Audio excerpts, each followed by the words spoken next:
Hello beauties, আজকে তোমাদের সাথে শেয়ার করব একটা বিউটি সলিউশন বা হ্যাক বলতে পারো, যেটা আমি সবসময় করে থাকি। একটা কফির স্যাশে নিয়ে নিই। তোমরা চাইলে বোতলের যদি কফি থাকে তাহলে ওখান থেকে হাফ চা চামচ বা 1 চামচের মতো কফি গুঁড়ো নিয়ে নিবে। এতে কয়েক ড্রপ পরিমাণ লেবুর রস, হাফ চামচ চিনি এবং 1 চামচের মতো তোমরা যে রেগুলার ফেস ওয়াশটা ইউজ করো ওটা থেকে 1 চামচের মতো এটা মিক্স করবে। বেশি মিক্স করার দরকার নেই, যাতে চিনিগুলো যাতে মিক্স না হয়ে যায়।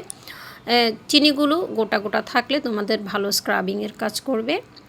এই ফেস প্যাকটি তোমরা তোমাদের ফেসে অ্যাপ্লাই করে 3-4 মিনিটের মতো রাখবে এবং সাথে সাথে হালকা হাতে সার্কুলার মোশনে মাসাজ করবে। এরপর হালকা গরম পানিতে ফেসটা ধুয়ে ফেলবে।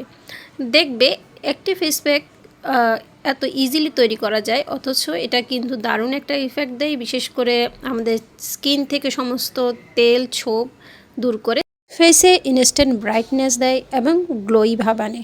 আশা করি ফেস প্যাকটি তোমাদের ভীষণ ভালো লাগবে।